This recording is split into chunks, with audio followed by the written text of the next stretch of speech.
ఓం శ్రీ వెంకటేశాయ నమః. Scientist priest అనే ఆధ్యాత్మిక కార్యక్రమానికి స్వాగతం. ఈరోజు మన ప్రాచీనులైన మహర్షులు, విజ్ఞానవేత్తలు మనకు ఎలా దిశానిర్దేశం చేశారో చూస్తాం. వారు ప్రకృతిని ఎంతో ప్రేమించేవారు. ప్రకృతిని కాపాడడం, ప్రకృతిని గౌరవించడం, ప్రకృతిని అభివృద్ధి చేయటం, ఇవన్నీ వారి నిత్య జీవితంలో వారు చేసి చూపించినవి. మన చేత ఈ రోజుకు చేయించడానికి చేసిన ప్రయత్నాలు కూడా మనం చూస్తూ ఉన్నాం. ముఖ్యంగా ఒక దేవాలయం తీసుకుంటే, దేవాలయానికి చుట్టూ కూడా ప్రకృతిని అభివృద్ధి పరచడం ఎంతో ముఖ్యమైన ఘట్టంగా మన మహర్షులు మనకు నిర్ణయించి ఉన్నారు. ఎందుకంటే ప్రతిరోజు స్వామివారికి, దేవాలయంలో ప్రతిష్ఠించబడిన స్వామివారికి జరిగే నిత్య పూజల్లోనూ విశేష పూజల్లోనూ కూడా ప్రతి అడుగున మనకు ప్రకృతి యొక్క పాత్ర విశేషంగా కనిపిస్తూ ఉంటుంది. గుడి ముందర మంగళకరంగా అరటిమానులు కట్టడం, ద్వారానికి మామిడాకులు తోరణం కట్టడంతో ప్రారంభమవుతుంది.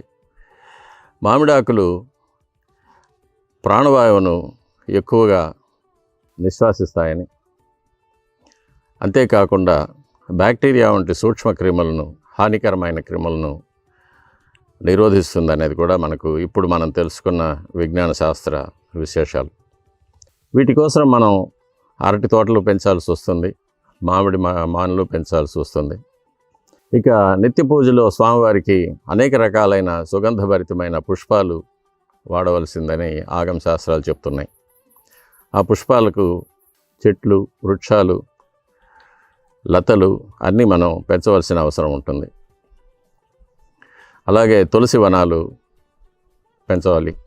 తులసి లేకుండా విష్ణు పూజ జరగదు. ఇకపోతే స్వామివారికి వాడే సుగంధ ద్రవ్యాలు, ఏలకులు, లవంగాలు, పచ్చకర్పూరం, శ్రీగంధం, ఇవన్నీ కూడా మనకు వృక్షాల్లో నుంచి లభించే పదార్థాలు, సుగంధ ద్రవ్యాలే. ఇక గోవుల యొక్క ప్రాశస్త్యాన్ని గమనిస్తే, ప్రతినిత్యం స్వామివారికి సుప్రభాతంతో ధారోష్ణమైన గోక్షీరం నివేదించాలి, నవనీతం నివేదించాలి. స్వామివారి ప్రసాదాలు తయారు చేయడానికి మనకు గోదధి, పెరుగు కావాలి, గోఘృతం, నెయ్యి కావాలి. స్వామివారికి అభిషేకానికి గోక్షీరం కావాలి. అలాగే నిత్య హోమాలకు సకల దేవతలను ఆహ్వానించి లోకక్షేమార్థం మనం చేసే నిత్య హోమాల్లో కూడా ప్రకృతిని మనం ఎంతగా వాడుకుంటామంటే, సప్త సమిధులనే పవిత్రమైన సమిధులు, పలాశం వంటి, బ్రహ్మవృక్షం వంటి వృక్షాల నుంచి తీసుకొని వచ్చి వాటిని గోఘృతంలో ముంచి అగ్నిలో ఆహుతిగా ఇస్తే, అందులో నుంచి వచ్చే పవిత్రమైన హోమధూమంలో ఉండే కణాలు వాతావరణంలోని నీటి కణాలను ఆకర్షించి వర్షమేఘాలుగా కావడానికి ఎంతో ఉపయోగపడుతుంది అనేది మనం ఇప్పుడు తెలుసుకున్న రహస్యం. అదేవిధంగా దేవాలయాన్ని శుద్ధి చేయడానికి గోమయం, గోమూత్రం అతి ముఖ్యంగా మనం వాడుతూ ఉంటాం.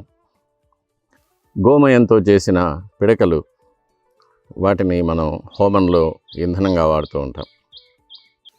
ఈ గోవుల యొక్క క్షీరం, దధి, ఘృతం మొదలైన వాటి కోసం మనం గోవులను పెంచాలి. గోవులను పెంచడానికి వాటికి గ్రాసం కోసం మనం వ్యవసాయ భూములు కావాలి. అదేవిధంగా స్వామివారికి నివేదన కోసం ప్రసాదాలు తయారు చేయడానికి మనకు కావాల్సిన ధాన్యం, కూరగాయలు ఇవి పండించడానికి కూడా మనకు వ్యవసాయ భూములు కావాలి. వీటన్నిటితో పాటు స్వామివారు మాడవీధుల్లో ఉత్సవంగా వచ్చేటప్పుడు చక్రవర్తి లాంఛనాలుగా ఏనుగులు, గుర్రాలు, వృషభాలు ఇవన్నీ కూడా అందులో పాలు పంచుకుంటుంటాయి.